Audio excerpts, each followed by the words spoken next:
నమస్తే నేను సిరి ద్వారంపూడి చంద్రశేఖర్ రెడ్డి ఈ పేరైతే ఇప్పుడు వార్తల్లో తెగ వినిపిస్తుంది. ఏదైతే రేషన్ బియ్యం మాఫియా గురించి ఇప్పటివరకు మనం మాట్లాడడం గత 5 సంవత్సరాల నుంచి ఇది ఒక్కటే అనుకున్న తరుణంలో ద్వారంపూడి చంద్రశేఖర్ రెడ్డి గారి మీద ఇంకొక ఆరోపణ వస్తుంది. ఏదైతే తన రొయ్యల్ ఫ్యాక్టరీ ఉందో దాని నుంచి కూడా కాలుష్య రహితంగా అంటే కాలుష్యం సంబంధించింది కూడా చాలా వరకు పర్యావరణానికి నష్టం చేకూర్చేలాగా ఆ ఫ్యాక్టరీ నుంచి వస్తుందంటూ కూడా కొన్ని వార్తలు వస్తున్నాయి. సో దీనికి సంబంధించి మరిన్ని విషయాల్ని మనకి తెలియజేయడానికి ఇప్పుడు మనతో పాటు ఉన్నారు Janasena official spokes person Srinivas గారు. నమస్కారం సార్. నమస్తే అమ్మా. సార్ ఇప్పుడు చూస్తుంటే ద్వారంపూడి చంద్రశేఖర్ రెడ్డి ఇది రేషన్ బియ్యం మాఫియాది మనం మాట్లాడుకున్నాం, ఆల్రెడీ అయిపోయింది. అయితే ఇప్పుడు మళ్ళీ ఇంకోటి ఏంటంటే ఇప్పుడు రొయ్యల ఫ్యాక్టరీ ఏదైతే ఉందో దాని నుంచి వచ్చే కాలుష్యం అంటే వ్యర్థాలే కావచ్చు, కాలుష్యానికి హాని చేస్తున్న వ్యర్థాలన్నీ కూడా బయటకు వచ్చేస్తున్నాయి అని చెప్పేసి దీని మీద కూడా ఒక చర్చ నడుస్తుంది. అంటే ఒకదాని వెనకాల ఒకటి ఇంకా ఆయన మీద కేసులు నమోదు చేసే అవకాశానికి చాలా వరకు దోహదపడుతున్నట్టు అనిపిస్తుంది. మరి ఇప్పుడు ఈయన పరిస్థితి ఎలా ఉండబోతుంది అంటారు? సిరి, గత 5 సంవత్సరాల్లో ద్వారంపూడి చంద్రశేఖర్ రెడ్డి అండ్ కో అతని కుటుంబం కావచ్చు, అతనికి సంబంధించిన అనుచరులు కావచ్చు, ఒక మాఫియా సామ్రాజ్యాన్ని నిర్మించుకున్నారు తూర్పుగోదావరి జిల్లాలో.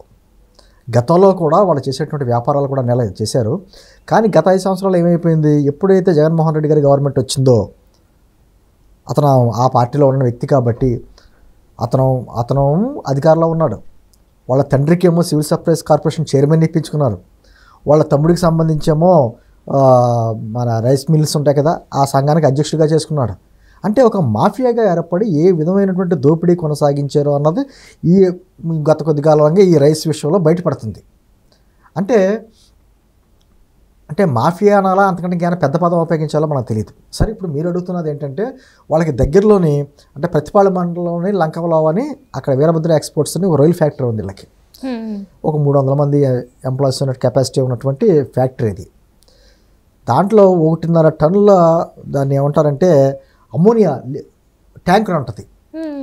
అది ఏమన్నా లీకేజ్ అయినా ఉందనుకో చాలా ప్రమాదం. దానికి తగ్గట్టుగా సిస్టమ్ ఉండాలి. సిస్టమ్ లేదు, సేఫ్టీ మెజర్మెంట్స్ ఏమీ లేవు. జూలై నెలలోనే పొల్యూషన్ కంట్రోల్ బోర్డు వాళ్ళు చెక్ చేసి నోటీసులు ఇచ్చారు, దానికి సమాధానం లేదు. అంటే గతంలో మనం చూస్తే అచ్యుతపురంలో ఏదైతే జరిగిందో అలాంటిది ఏమైనా జరిగే అవకాశం అన్నీ ఉన్నాయి. కాబట్టి ఇప్పుడు ఏదైనా ఫ్యాక్టరీస్ ఉన్నాయంటే ఫ్యాక్టరీకి సంబంధించినటువంటి సెక్యూరిటీ మెజర్స్ అన్ని చూపించాలి. అదేమీ లేకుండా చేసినటువంటి కార్యక్రమాల్లో భాగంగా పొల్యూషన్ కంట్రోల్ బోర్డు వారు కూడా నోటీస్ ఇచ్చిన నోటీస్కి సమాధానం చెప్పాల.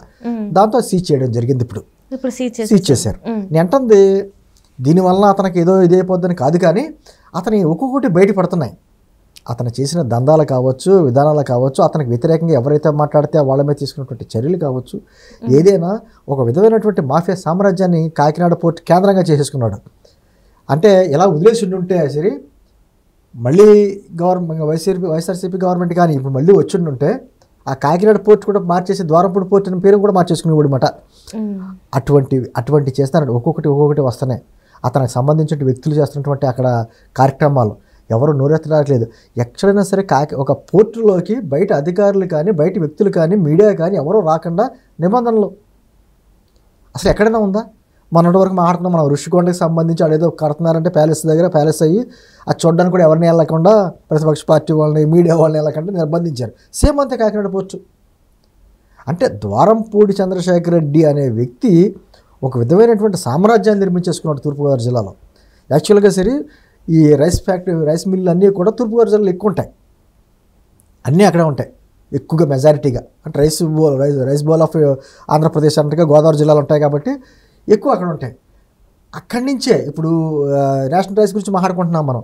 రేషన్ రైస్ తీసుకుని మళ్ళీ దాన్ని శుద్ధి చేసి కార్యక్రమాలు ఉంటాయి. ఆ మిషనరీలు డైరెక్ట్గా పోర్ట్లోనే పెట్టేశారు.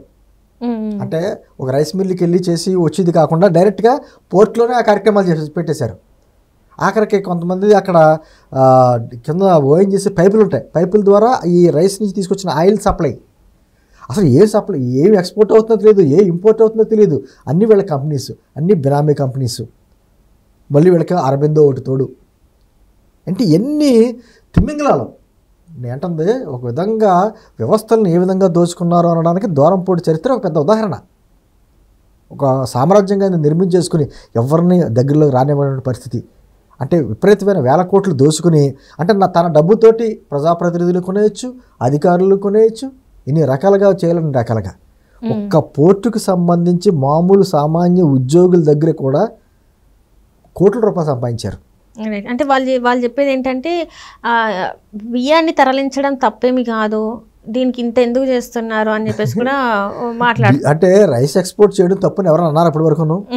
నేను అంటుంది ఈ పేదలకు ఇచ్చేటువంటి బియ్యం అయితే ఉందో పీడిఎస్ రైసు, ఆ రైస్ని మళ్ళీ నూకల కిందో లేకపోతే పాలిష్ చేసో ఆఫ్రికన్ కంట్రీస్కి పంపించే క్రమంలో కొన్ని బిల్స్ లేకుండా లేకపోతే కొన్ని దొంగ బిల్లులు పెట్టి ఆ విధంగా పేదలకు ఇచ్చే బియ్యం అలా దారి మళ్ళుతుందని కదా. అది ఇప్పుడు పట్టుకున్నారు, అదిగా కలెక్టర్ గారు వెళ్ళారు, తర్వాత మినిస్టర్ గారు నాదెండ్ల మనోహర్ గారు 3-4 సార్లు ఆయన వెళ్ళారు, మొన్న పవన్ కళ్యాణ్ గారు స్వయంగా వెళ్ళారు. వెళ్తే ఎక్కడా కూడా వీళ్ళు ఒకటే మాట్లాడతారు తెలుసా, దమ్ము ఉంటుంది నిరూపించండి అంటారు, అంతేగా తప్పు చేసామని అనరు. మేము తప్పు చేసామని ఎక్కడా ఒప్పుకోరు, దమ్ము ఉంటుంది నిరూపించండి అంటారంటే ఆ విధంగా పకడ్బందీగా మేము అన్ని చర్యలు తీసుకునే చేస్తున్నాం అనేటువంటి విషయం. అంటే ఒక విధమైనటువంటి మదమెక్కి కూడా మాట్లాడతారంటారు చూసారు. ఆ విధంగా ద్వారంపూడి ఏ విధంగా మాట్లాడాడు అనేది గత ఎన్నికలకు ముందు కూడా చూసాం. పవన్ కళ్యాణ్ గారిని వ్యక్తిగతంగా ఏ విధంగా మాట్లాడాడు అన్నది. అదే సందర్భంలో కాకినాడలోనే మా జన సైనికుల మీద వీర మహిళల మీద వాళ్ళు చేసినటువంటి దౌర్జన్యం అంటే ఒకటే, అతను నన్ను ఎవరో ఎదుర్కోలేరు, ఆయన కుటుంబ సభ్యులు, అతను తమ్ముడికి ఒక వ్యవస్థ, తండ్రికి ఒక వ్యవస్థ, అతను వ్యవస్థ, అతని బంధువులకు కొంతమంది వ్యవస్థ, చుట్టూ మొత్తం కాసేశారు. మళ్ళీ వీళ్ళకి కాపు కాసే జనం కొంతమంది ఉంటారు కదా, భజన బృందం ఉంటారు, డబ్బుల గురించో దేని గురించి అనేది. ఏంటంటే కాకినాడ పోర్టు అనేది అత్యంత ఇంపార్టెంట్ అయిన పోర్టు. గత 3 సంవత్సరాల్లోనే దాదాపు 1,30,00,000 టన్నులు ఓన్లీ కాకినాడ పోర్టు నుంచి వెళ్ళి అంటే అర్థం చేసుకోవాలి. మీకు గంగవరం పోర్టు నుంచి 2 లక్షల టన్నులు ఎంత బయటకు ఎక్స్పోర్ట్ అయింది. వైజాగ్ మన కృష్ణపట్నం పోర్టు నుంచి 2-3 లక్షల టన్నులు ఎక్స్పోర్ట్ అయింది. వైజాగ్ పోర్టు నుంచి 38 లక్షల టన్నులు ఎక్స్పోర్ట్ అవుతే ఒక కాకినాడ పోర్టు నుంచి 1,30,00,000 టన్నులు వెళ్ళింది. ఎంటుంది వ్యాపారం చేసుకోమని ఎవరు కాదన్నారు కదా. మామూలు పోర్ట్ అంటేనే ఎక్స్పోర్ట్స్ అని ఇంపోర్ట్స్ అన్నీ జరుగుతాయి. కానీ ఈ మధ్యలో చేసిన దందా కొన్ని వేల కోట్లు, అంటే 100 కోట్లు కూడా కాదు, కొన్ని వేల కోట్లు దోపిడీ జరిగింది. ప్రజాధనాన్ని ఎలా కావాలో దోచుకున్నారు.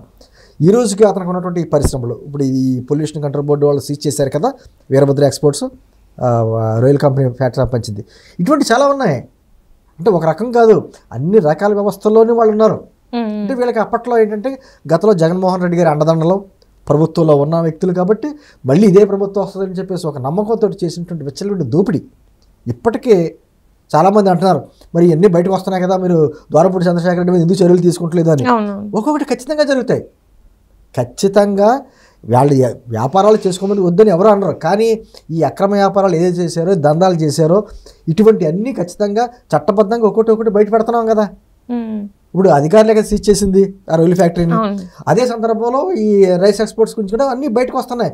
ఎవరెవరు ఉన్నారో, వీళ్ళ బినామీలు ఎవరెవరు ఉన్నారో, ఏ విధంగా చేసుకుంటారు, దోపిడీ చేసుకుంటూ వచ్చారు, వ్యవస్థలు ఏ విధంగా ఉపయోగించుకున్నారని ఇవన్నీ కూడా బయటకు వస్తాయి. ఖచ్చితంగా వాళ్ళందరి ముందు చట్టం ముందు నిలబెడతాం.